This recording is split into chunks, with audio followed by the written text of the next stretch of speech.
मीनार पाकिस्तान पर दीनी, दावती और इस्लाही इज्तिमा की इजाज़त का मामला। महकमा दाखिला पंजाब ने ज़िला इंतज़ामिया की सिफारिश पर दीनी इज्तिमा की इजाज़त दे दी है। जमात इस्लामी ने 21 से 23 नवंबर तक दीनी, दावती और इस्लाही इज्तिमा के लिए NOC की दरख्वास्त की। ज़िला इंटेलिजेंस कमेटी ने दफ़ा 144 के हुक्मनामे में मखसूस नरमी की सिफारिश की थी। डिटेल्स जान लेते हैं बशीर बाट से। जी बशीर।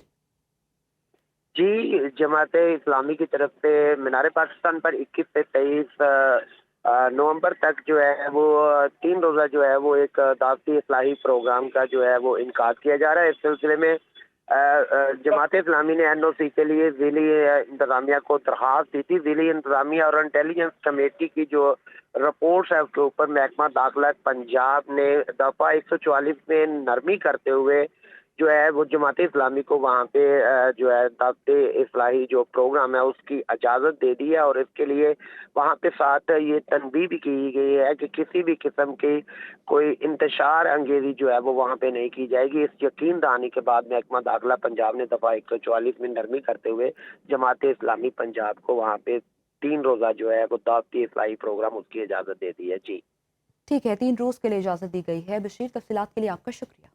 सिंध हाई कोर्ट ने 27वीं आईनी तरमीम के खिलाफ दोनों दरख्वास्तों को यकजा कर दिया है। फरीकैन को नोटिस जारी करते हुए 18 दिसंबर को जवाब तलब कर लिया गया है। डिटेल्स जान लेते हैं अपने नुमाइंदे जुनेद शाह से। जी जुनेद, जवाब तलब कर लिया गया। आज देखिए, सिंध हाई कोर्ट में 27वीं आईनी तरमीम के खिलाफ दरख्वास्तों की गई थी। दरख्वास्त इब्राहिम सैफुद्दीन एडवोकेट की जानिब से दायर की गई थी, जिसमें ये मौक़िफ़ था कि 27वीं तरमीम अदलिया की आज़ादी पर हमला है, जबकि वफाकी आईनी अदालत के लिए सुप्रीम कोर्ट के फैसलों का इतलाक़ ना होना अदालती रिकॉर्ड के साथ छेड़छाड़ है। वैसे दरख्वास्त में ये भी कहा गया था कि इस्लाम में ताहयात इस्तिस्ना का कोई तस्वुर नहीं, जबकि आर्टिकल 239 सबसेक्शन 5 तरमीम के खिलाफ अदालती कार्रवाई से तहफ़्फ़ुज़ फराहम करता है। जबकि जस्टिस अदनान इकबाल चौधरी ने रिमार्क दिए थे आर्टिकल 239 का क्या करेंगे, जबकि अदालत ने 27वीं आईनी तरमीम से मुतालिक दरख्वास्तों को यकजा करने का हुक्म दे दिया और अदालत ने दरख्वास्त पर 18 दिसंबर के लिए फरीकैन को नोटिस जारी की। वज़ीर आला खैबर पख्तूनख्वा के हवेलियाँ जलसे में सरकारी मुलाज़मीन के खिलाफ धमकी अमेज़ अल्फाज के इस्तेमाल पर इलेक्शन कमीशन ने मॉनिटरिंग रिपोर्ट पर नोटिस ले लिया है।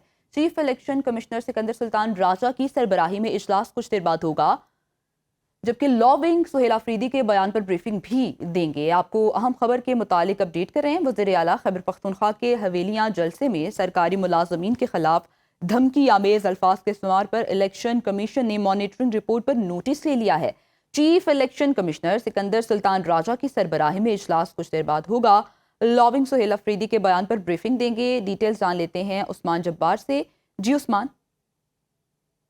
वज़ीर खैबर पख्तूनख्वा सुहेल अफरीदी की जानिब से जो हवेलिया जलसा था उसमें जो सरकारी मुलाज़िम इस्तेमाल किए गए थे, तो इलेक्शन कमीशन ने नोटिस लिया और इलेक्शन कमीशन ने अब से कुछ देर बाद जो है वो चीफ इलेक्शन कमिश्नर सिकंदर राजा की सरबराही में होगा। इजलास में कमीशन उमर हमीद की जानिब से इजलास को ब्रीफिंग दी जाएगी और जो मेंबरान इलेक्शन कमीशन है वो भी इजलास में शरीक होंगे, जबकि कानूनी टीम जो है वो इस हवाले से ब्रीफिंग देंगे और इम्कान है कि इस पर इलेक्शन कमीशन जो है वो एक्शन लेगा। तो इससे कबल भी हमने देखा कि जब बानी PTI मुख्तलिफ जलसों में इलेक्शन कमीशन पर तनकीद करते रहे तो इलेक्शन कमीशन उस वक्त नोटिस दिया गया था, उनको भी तलब किया गया था और हमने देखा कि बिलाखिर एक बार खुद उनको बानी PTI की जान से इलेक्शन कमीशन से माफी मांगी गई थी। तो इस लायक है कि अब इलेक्शन कमीशन ने जब इस मामले का नोटिस लिया तो आज इजलास हो रहा है और ये इम्कान किया जा रहा है कि इलेक्शन कमीशन इस पर सख्त नोटिस लेगा। जी ठीक है, सख्त नोटिस लिया जाएगा। तफसीलात के लिए शुक्रिया उस्मान।